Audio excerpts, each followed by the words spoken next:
One cold evening, a young traveler named Daniel was walking alone through the deep woods near Aspen. The sky was turning orange and the tall pine trees whispered in the wind. Daniel loved these long walks. They helped him think about his life and his dream of building a travel blog that people across America would read. As he walked deeper into the forest, he suddenly heard a low, painful sound. It wasn't the wind. It wasn't a bird. It was the cry of a large animal. Fear tightened in his chest, but he moved slowly toward the sound. Behind a fallen tree, he saw a huge gray wolf trapped inside a metal hunting cage. Its thick fur was dirty and tangled, and its bright eyes were filled with pain and anger. The cage door was locked with a heavy chain. The wolf looked at Daniel and spoke in a tired voice.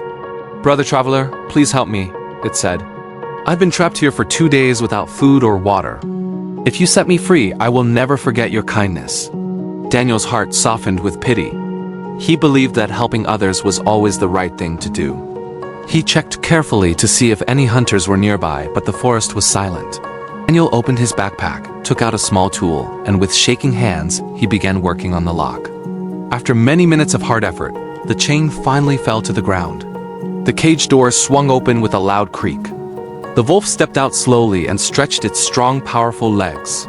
Suddenly, Daniel felt a wave of uncertainty. This wolf is free now, he thought. What if he forgets his promise? For a moment, the wolf just stared at him. Then, without a word, it ran deep into the forest and disappeared. Daniel felt a sense of relief and continued his journey home. Days passed quietly. Daniel told no one about what had happened, believing he had done a good. One afternoon, he returned to the forest to take photos for his blog. The air was calm, and the sky was a clear blue. He sat near a stream and closed his eyes to rest. Suddenly, he felt a presence behind him. When he opened his eyes, the same gray wolf was standing just a few feet away. Its eyes were no longer tired. They were sharp and hungry. Daniel's heart began to beat fast. "Why are you looking at me like that?" he asked nervously. The wolf spoke in a deep voice. "I am strong again because of you. And now I see no easier food than you." Daniel was shocked and hurt. "But I saved your life," he said. "You promised you would never forget my favor." The wolf replied calmly, "I did not forget, but I am a wolf. My nature is to hunt and eat. I cannot change what I am." Fear rose inside Daniel. He didn't want to fight or run. He said, "Let us ask someone wise to judge this." The wolf agreed, confident that no one would stop it. They walked along a narrow path and soon met an old rancher, Mr. Thompson. Daniel explained the whole story. Mr. Thompson shook his head slowly. "Many people use horses and cattle for years," he said. "When the animals grow old, they are left alone. Life is not always fair. I understand the wolf." Daniel felt even more worried. They continued deeper into the woods and met a park ranger named Sarah near a wooden bridge. Daniel told her everything in detail.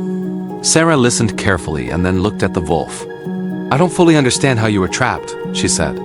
The wolf, proud and arrogant, stepped back into an empty cage nearby to demonstrate. He placed his paws inside and lowered his head. Sarah quickly slammed the cage door shut and locked it tight. The wolf growled loudly in anger. Sarah looked at Daniel and spoke firmly. "Kindness is good, but wisdom keeps us safe. Wild nature does not change because of one favor." Daniel felt deep relief and thanked her many times. The wolf realized too late that its hunger had trapped it once again. As the sun began to set, Daniel walked back toward town, thinking about trust and nature. He understood that helping others is noble. But blind trust can bring danger. True wisdom means seeing clearly before acting. Compassion must walk hand in hand with caution. Daniel later wrote this story on his travel blog, and he ended it with these words: "Be kind, but be wise. Set boundaries even when your heart feels soft. Not every promise can change someone's true nature. And sometimes, safety is the greatest form of intelligence." If this story touched your heart, remember its lesson. Think about the people you trust and the choices you make. Share this story with someone who needs wisdom today. And never forget that kindness shines brightest when guided by understanding. Thanks for watching, and if you enjoyed this story, be sure to subscribe for more.